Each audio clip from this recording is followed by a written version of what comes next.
এখন হলো গদি আমাদের টান দেওয়ার সুযোগ এসেছে। আমরা স্পষ্ট জানিয়ে দিতে চাই, গ্যাস দে, বিদ্যুৎ দে, নইলে গদি ছাইড়া দে। তারেক রহমান গদি ছাইড়া দেন। যদি গদি টিকাইতে হয় বাংলাদেশে সংস্কার বাস্তবায়ন করতে হবে। বাংলাদেশের ঘরে ঘরে গ্যাস দিতে হবে, বিদ্যুৎ দিতে হবে। তাহলে তারেক রহমান যদি না দিতে পারে উনি ক্ষমতায় থাকতে পারবেন না। সংসদে অনেক মিথ্যাচার করেছেন। জনগণের সামনে আপনাদের মুনাফিকি চরিত্র স্পষ্ট হয়ে পড়েছে। বাংলাদেশে জ্বালানি সংকটের সমস্যার সমাধান করতে হবে। বাসায় বাসায় যান, যে জায়গায় গ্যাস নাই, যে জায়গায় বিদ্যুৎ নাই, এলাকাবাসীকে ঐক্যবদ্ধ করে রাস্তায় নেমে পড়ুন।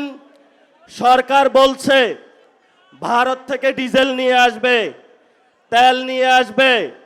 ভারত আবার ইরানকে নিয়ে আসে। বাংলাদেশে নাকি আপা টুপ করে ঢুকে পড়বে। আমরা বাইচে থাকতে আপা আসতে পারবো? বাংলাদেশে যারা তরুণ প্রজন্ম রয়েছে আপনারা সবাই ঐক্যবদ্ধ হন। আমি ছোট্ট একটা স্মৃতি বলবো।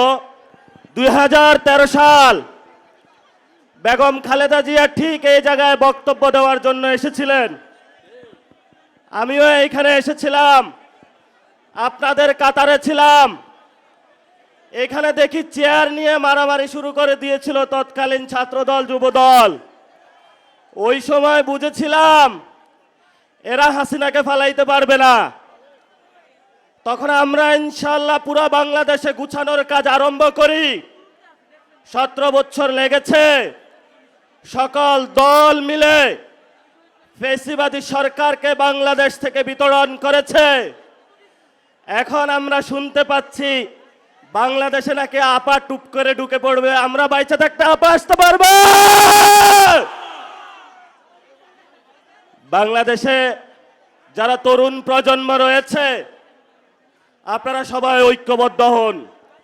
বাসায় বাসায় যান, যে জায়গায় গ্যাস নাই, যে জায়গায় বিদ্যুৎ নাই, এলাকাবাসীকে ঐক্যবদ্ধ করে রাস্তায় নেমে পড়ুন।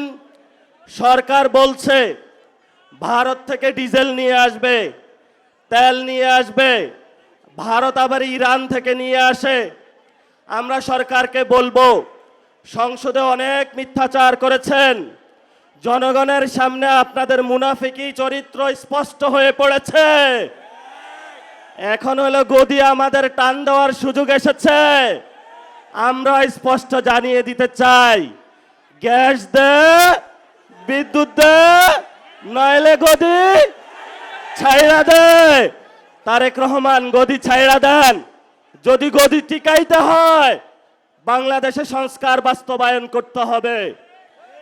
বাংলাদেশে জ্বালানি সংকটের সমস্যার সমাধান করতে হবে।